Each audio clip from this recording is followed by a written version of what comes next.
Good evening, everybody. My name is Rudyard Griffiths. I'm the chair of the Monk Debates. It's my privilege to have the opportunity to moderate tonight's contest.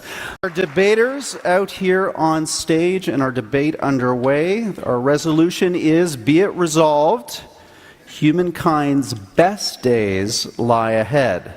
Please welcome, speaking for the pro team, Montreal native, pioneering cognitive scientist, and the internationally renowned writer and scholar, Steven Pinker.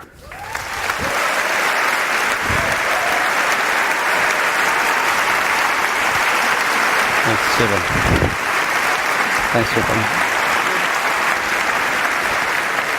Steven's teammate is a member of the British House of Lords. He's a storied journalist, a contributor to the Times of London, and the author of a string of big, internationally best-selling books on the intersections of evolution, ideology, history, and progress. We know him as Matt Ridley. Matt, come on in. Thank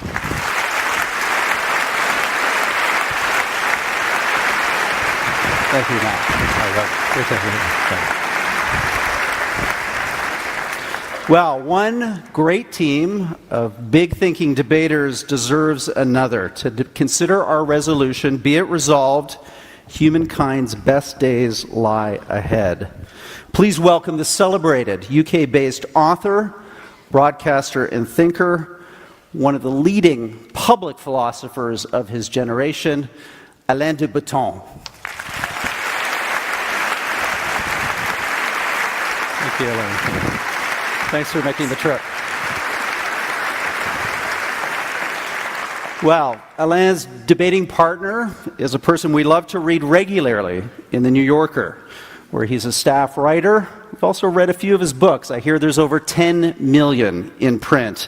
Ladies and gentlemen, Canada's Malcolm Gladwell.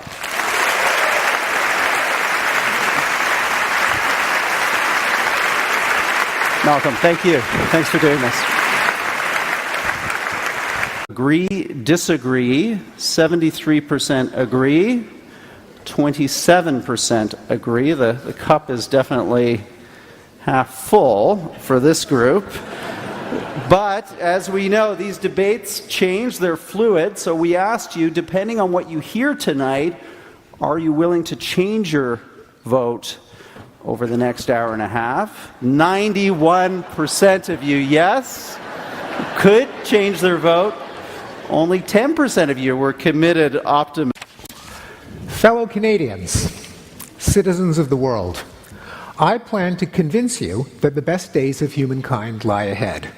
Yes, convince. Please. Thank you so much. So, if we're going to be optimists like our learned friends on the opposing team, we're really going to look at distilling the themes that Stephen and Matt are going to talk about. Next, for the pro team. What a pity we can't have a vote between who prefers bald Brits to curly-haired Canadians. But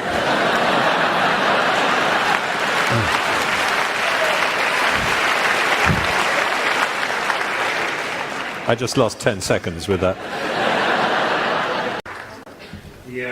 As I was listening to the two esteemed speakers for the proposition, Mr. Pinker and Mr. Ridley, by the way, I feel like we should come up with a term for them, a more elegant term. I would suggest maybe we call them the Pollyannas. And since we strangely don't have a woman on stage, which is odd since it's 2015, I